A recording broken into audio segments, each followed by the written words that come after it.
Dites-moi, chers téléspectateurs, vous est-il une fois arrivé de penser changer de job, de profession?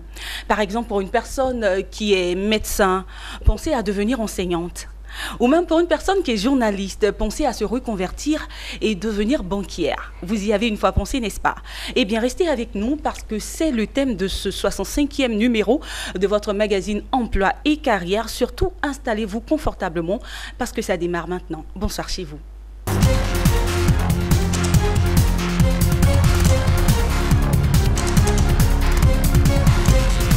Envie de reconversion? Si oui, pas de panique, parce qu'il est avec nous, notre consultant maison, André Cuyot, pour justement, très chers téléspectateurs, vous permettre d'amorcer votre reconversion avec efficacité. Bonsoir, monsieur André Cuyot. Bonsoir, Nadia. Comment ça va? Très bien. Alors, je vous permets de dire bonsoir à nos téléspectateurs. Merci. Bonsoir à toutes celles et tous ceux qui nous font l'amitié de nous suivre. Je pense particulièrement à Madame Diarra du Mali. D'accord. À M. Sadio du Sénégal, à M. Kibangou du Congo-Brazzaville. Voilà, Congo-Brazzaville, etc., etc. Il ne peut pas dire tout le monde, parce qu'il va me tirer les oreilles, mais en fait, ça nous appelle de toute l'Afrique pour nous encourager, pour nous suivre. Nous vous aimons.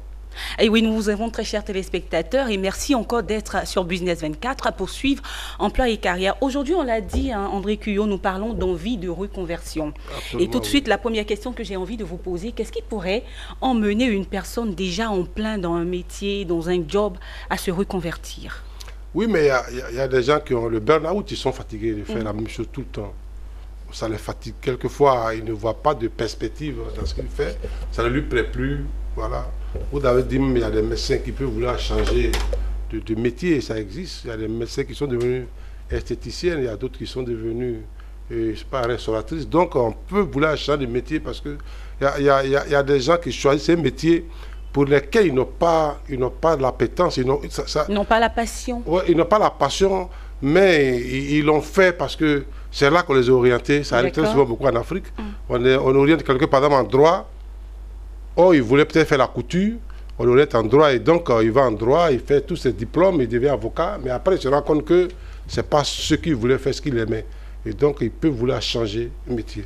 Il y a d'autres qui changent parce qu'il y a la politique interne de l'entreprise qui les fatigue, et donc ils sont saturés, ils veulent aller ailleurs. Il y a d'autres qui ont des problèmes de relation difficiles avec le patron, avec la patronne, avec les collègues, donc il peut vouloir aller faire autre chose pour se prendre en charge. Enfin, bref, il y a plusieurs raisons qui motivent, n'est-ce pas, un employé à vouloir se reconvertir. D'accord, mais je veux savoir, on ne se reconvertit pas quand on veut et qui veut. Il y a forcément des personnes qui sont habilitées à le faire, ou bien toute personne peut vouloir du jour au lendemain changer d'emploi? Non, mais tout le monde peut changer d'emploi. Et si tu es dans un business ou bien tu es dans une profession où tu gagnes ta vie, comme on le dit, pourquoi changer? On l'a dit dans la précédente émission, ce n'est pas l'argent qui fait. D'accord. L'argent ne rend pas heureux tout le monde. Il y a des gens qui sont heureux, mais vous savez, en économie, on dit les biens sont limités et les besoins sont énormes. Donc, lorsque vous avez 100 000, mais vous avez les problèmes de quelqu'un qui a 200 000, le jour où vous donnez 200 000, vous allez avoir des besoins qui a des 500 000, le jour où vous payez 500 000, vos besoins vont aller croissant. Donc les besoins ne seront jamais saturés. Donc lorsqu'on parle de besoins, c'est pourquoi il y a des gens on dit ils sont milliardaires, mais ils continuent de travailler tous les jours. Ils luttent tous les jours comme tout le monde, ils sont dans les embouteillages, ils font tout comme s'ils n'avaient rien, parce qu'évidemment ils veulent avoir plus. Ou bien ils veulent mettre leur richesse. Donc en réalité, pour résumer, l'argent ne fait pas forcément le bonheur de tout le monde. Il y a des gens qui aiment un métier comme la coiffure, comme la couture, comme le journalisme. Donc une dame qui a une affaire de couture ou bien de coiffure qui marche très bien peut vouloir devenir journaliste, c'est son droit. Et si ça lui plaît, mais elle peut changer. Un enseignant peut vouloir faire autre chose. Voilà, moi j'ai des collègues enseignants qui ont fait autre chose, qui sont allés dans d'autres corps de métiers et ils se sont à l'aise parce qu'ils ne sentent pas l'enseignement. Il y a d'autres qui étaient ailleurs et qui sont devenus enseignants, par exemple. Donc je veux dire, on peut à tout moment, partout, se sentir. Maintenant, la question, c'est est-ce que c'est forcément utile et nécessaire? Et quelles précautions faut-il prendre pour ne pas rater cette reconversion? Parce qu'on peut rater sa reconversion aussi. Ah bon? Ah oui, mais absolument. D'accord. Donc, quelles sont les dispositions à prendre, justement, vous l'avez déjà dit, pour ne pas rater cette reconversion? Non, mais il faut se poser les bonnes questions. Je veux partir pourquoi? ne faut pas partir, comme on le dit, me too. C'est-à-dire l'autre est parti. Je veux faire comme. Je veux faire comme l'autre. Moi, on n'est pas... J'ai fait des témoignages ici. Quelquefois, on a fait des erreurs. J'ai des grands frères ou bien un grand frère qui a une entreprise, ça marche. Je veux créer mon entreprise. Mais vous n'avez pas les mêmes capacités. Vous n'avez pas les mêmes compétences. Vous n'avez pas les mêmes motivations. C'est pas parce que papa a fait ça, ça a marché, que tu as fait ça, a marché forcément. C'est pas parce que maman a fait ceci, ça a marché, que tu vas le faire forcément.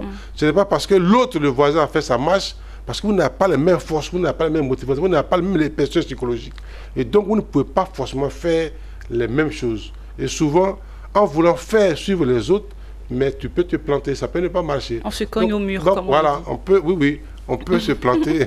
Pour dire comme les jeux ivoiriens, il a tapé poteau. Voilà, tu as voulu faire comme les autres, mais évidemment, ça ne va pas marcher. C'est pourquoi, avant de le faire, il faut se poser les bonnes questions.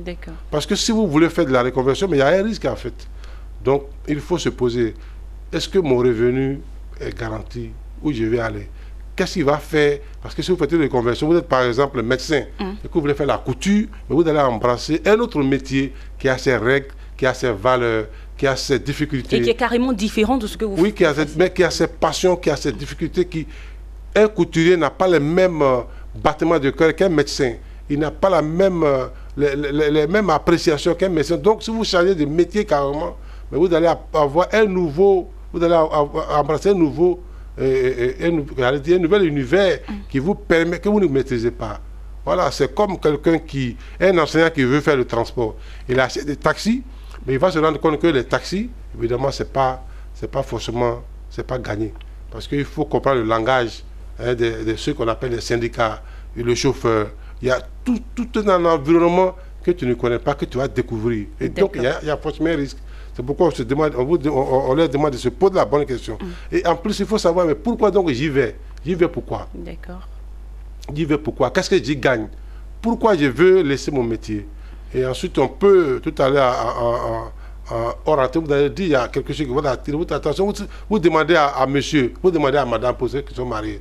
Mais ce n'est pas les gens qui vont vous encourager à partir très rapidement. C'est clair. Parce que monsieur, ou bien madame surtout, elle va dire à monsieur, mais tu as... C'est pas beaucoup. Tu gagnes déjà. Tu gagnes, tu nous assures. Où tu t'en vas là? Est-ce que tu sais où tu t'en vas? Surtout, et que les dames n'ont pas tort. Parce que tu sais où tu quittes, mais où tu t'en vas, tu ne sais pas ce qui t'attend. Et puis, André Cuillot, ce n'est pas forcément monsieur ou madame. Je veux dire, le fait déjà d'être dans un boulot, dans une profession, et du jour au lendemain vouloir partir, tout de suite, il y a les yeux de tout le monde sur toi, tout le village, les parents. Mais pourquoi tu veux partir? Après, on a l'impression que tu n'es pas très conscient.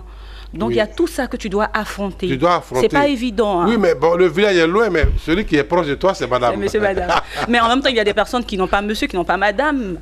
Oui, mais il y a les amis. Tout à fait. Donc, vous allez en parler à vos amis. Vous allez en parler à vos voisins. Qui ne vont pas forcément vous comprendre. Non, qui ne vous comprendront pas forcément. Qui vous comprendront pas forcément.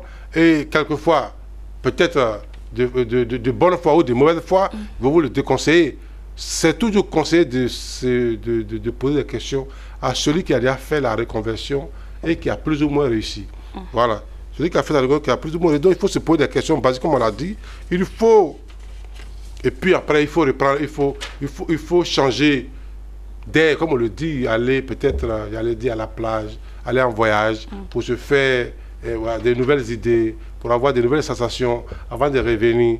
Et puis, on dit qu'il faut s'entourer. Très souvent, il ne faut pas demander les bons conseillers, c'est plutôt les experts extérieurs. Parce que eux, ils vont gérer le problème avec un regard extérieur, un regard sans passion. Ils vont vous donner des conseils. Parce que vous demandez à madame et monsieur, aux enfants, leur mot à dire, ça sert des mots passionnés. Et donc, très souvent, il faut les écouter, c'est vrai. Il faut les écouter, mais en même temps, il faut aller vers des spécialistes pour leur poser des questions, pour qu'on vous donne des questions, les réponses qui ne vous feront pas forcément plaisir. Mais qui sont des réponses parce qu'un consultant, mais il a eu l'expérience, il a eu une vision, parce qu'il parle avec beaucoup de personnes qui ont souvent des mêmes problèmes que vous. Donc, il a un avantage sur vous. Et puis, le boulot que vous voulez choisir, est-ce que ça marche? Est-ce que c'est efficace? Est-ce que vous pouvez vous en sortir? Est-ce que ce n'est pas saturé? Donc, il y a des questions que vous pouvez ne pas savoir et que le regard peut vous donner, sans forcément négliger la famille. Parce que vous l'avez déjà dit la dernière fois, la première entreprise, c'est la famille, c'est monsieur, c'est madame, c'est les enfants, c'est papa, c'est maman. C'est les gens qui ne peuvent pas vous trahir. C'est clair. Voilà. Papa ne vous dira jamais, vous obligez jamais à aller faire les erreurs exprès. Maman, elle va vous parler avec passion, mais elle vous induira jamais en erreur exprès. Oui. Mais les amis, c'est pas toujours sûr. C'est pas toujours évident. Pas toujours sûr. Donc ce qu'on peut retenir pour cette première partie, c'est que c'est possible de se reconvertir, mais il faut prendre en compte un certain nombre de choses. Absolument. D'où s'informer, d'où poser la question à nos proches de savoir est-ce que la décision que je veux prendre est la bonne ou pas. Et surtout à des spécialistes. Et surtout à des spécialistes. Il y en a beaucoup encore de en Afrique en tout cas. D'accord. Parce que souvent, mais ça peut demander une formation. D'accord. Si vous changez, par exemple, vous prenez une coiffeuse qui veut devenir journaliste, mais la coiffure et le journalisme, c'est pas la même chose. Pas du tout. Donc, il faut un minimum de formation. Si vous êtes peut-être professeur, vous voulez devenir gestionnaire des ressources humaines, il y a d'autres réalités. Donc, il faut s'informer. Il y a des formations complémentaires que vous pouvez faire. Ça va vous coûter combien? Ah, mais ça, il faut le savoir. Donc, il faut prendre le temps de s'informer. On ne va pas tout dire, comme on le dit souvent, là, que 10 minutes. Prendre le temps de s'informer. En tout cas, merci André Cuyo. On n'a pas fini, chers téléspectateurs. Ce n'était que la première partie de notre émission. On va y aller pour la seconde partie. Aujourd'hui, on parle de critères pour implanter une entreprise. On y va.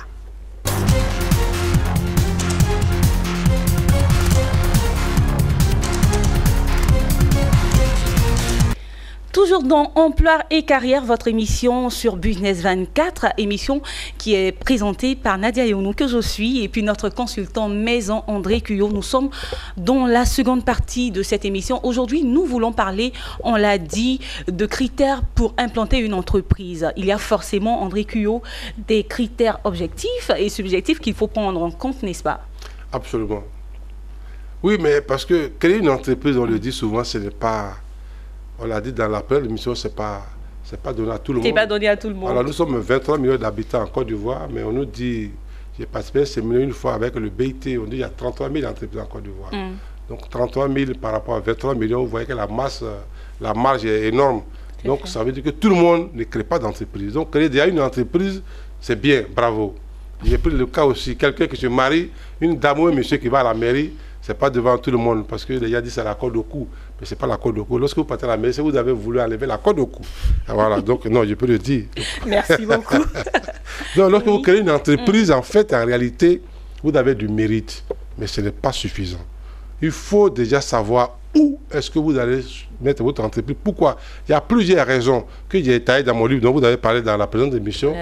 On a pris 9 critères, mais je vais peut-être prendre 5 pour une question de maîtrise du temps. Alors, il y a l'existence d'un bassin d'emploi actif. C'est-à-dire, lorsque vous créez une école, par exemple, mais il faut savoir, est-ce qu'il y a les enseignants dans l'environnement? Dans l'environnement, je vais créer. Lorsque vous mettez une entreprise à Ayama, ce n'est pas pour les banaliser, non. Mais c'est un exemple. Vous voulez faire une université privée, la faculté de droit par exemple, parce que la plupart des universités privées font la faculté de droit. À Ayama, mais il faut savoir que les professeurs qui vont y aller, ils habitent tous Cocody. Est-ce qu'ils vont vouloir accepter d'y aller? Les docteurs que vous allez prendre, est-ce qu'ils vont accepter d'y aller? Et c'est arrivé avec beaucoup d'un séminaire que j'organise. En créant une entreprise, il y a un professeur d'université qui était là. Il est venu parce qu'en fait, il attendait juste un seul point, les critères d'implantation. Et lorsque je l'ai dit, mais lorsque le monsieur a voulu faire un laboratoire médical à Bobo, j'ai dit, je suis très clair, à Bobo, Sojefia, parce qu'il a une villa là-bas qui lui appartient. Donc, il a dit qu'il a une villa, mais quand les partenaires qui ont le financier sont arrivés, le fait d'avoir traversé toute la zone pour arriver à Sojefia, les gens ne lui ont rien dit, mais ils sont partis. Donc, si je comprends bien, oui, André Cuyo, pour créer son entreprise, il faut penser au lieu d'habitation de ses collaborateurs. Au lieu, oui, absolument. Déjà, mais les gens, parce que si vous créez... mais il y a des transports, on peut se déplacer. Non, je vais terminer l'exemple, vous allez mieux comprendre. D'accord. Le monsieur a fait, mais il y a les financiers. Vous faites un laboratoire. Le monsieur pose la question de la sécurité du matériel et des clients. D'abord, la sécurité du matériel, la sécurité des clients. Ça, c'est important. Donc, cette notion-là fait que les financiers se sont méfiés, ils ne sont pas arrivés. Mais c'est un professeur à l'université d'Abidjan. Donc, il a la technicité, il a les compétences. Et la maison, la villa lui appartient. Donc, il a beaucoup d'avantages. Mais ce côté-là, il n'a pas maîtrisé. Et lorsqu'il a dit, ah oui. Et quand il est dit, il a dit à la sortie, il a dit j'ai réglé son problème. Donc il va prendre une autre villa ailleurs. Il n'est pas encore revu, mais c'est ça. Donc en fait, le fait même de créer une entreprise, il faut s'interroger. Mais en même temps, je prends le cas du personnel, mais il y a le cas des clients. Lorsque je prends le monsieur, si vous faites un laboratoire médical, ou vous avez fait des scanners qui coûtent 500 000, 1 million, est-ce que la zone où vous installez l'entreprise, est-ce que la population a suffisamment de moyens pour payer?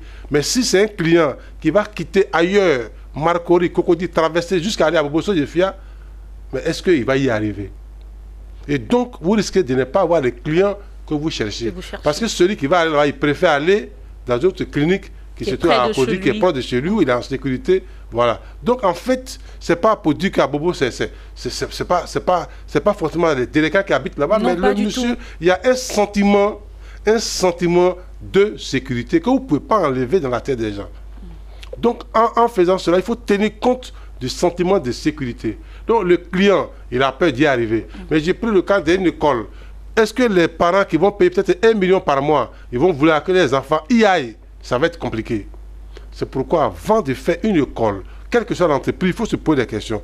Donc, il y a l'existence, le premier point, d'un bassin d'emploi actif qui se trouve dans la zone, c'est-à-dire les employés, les collaborateurs avec qui vous allez travailler, est-ce que vous allez les trouver là? Si ce n'est pas sûr, faites attention. Deuxième critère, est-ce que les clients, vos premiers clients sont dans la zone?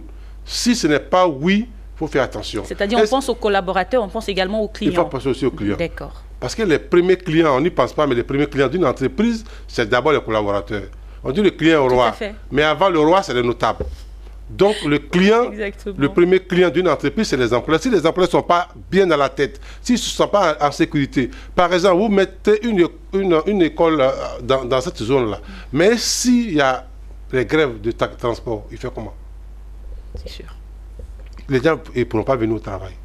S'il y a les remous sociaux, comme on en voit souvent dans nos pays africains, est-ce que les gens pourront se déplacer? Donc, il faut tenir compte de tous ces éléments. Et puis la facilité d'accès. Est-ce qu'on peut y arriver facilement? Est-ce que les cars de transport, les mini-cars de transport, les taxis urbains, même les véhicules privés, est-ce que ça peut accéder facilement à la zone? Mais si le monsieur qui accompagne son enfant à l'hôpital, qui accompagne son enfant à l'école, s'il fait, j'allais dire, on va dire 1 heure, 2 heures dans un embouteillage, il n'a aucun intérêt à choisir un tel endroit. Ensuite, il y a l'existence, on n'a pas l'existence de la clientèle, et puis le niveau de développement économique de la zone. Est-ce que la zone correspond, parce qu'à chaque entreprise correspond une cible de clients. Si vous faites une école VIP qui coûte 1 million, mais les clients, vous n'allez pas les trouver dans certaines zones. Et donc, si vous faites une école dans cette zone-là, où les clients ne sont pas, ceux qui sont ailleurs, ils ne verront pas d'intérêt à y aller. Donc vous pouvez faire une entreprise, une école, comme je suis ancien, je préfère prendre le cas d'école, une école avec des enseignants de qualité, type HEC, type PhD, type docteur, professeur, qui sont là-bas. Mais si les étudiants ne peuvent pas y arriver, l'école ne servait à rien. Ça ne servait à rien. Ouais. Voilà. Et puis, quand vous prenez aussi un bureau, un local, il faut voir est-ce qu'il y a la possibilité de faire des réaménagements.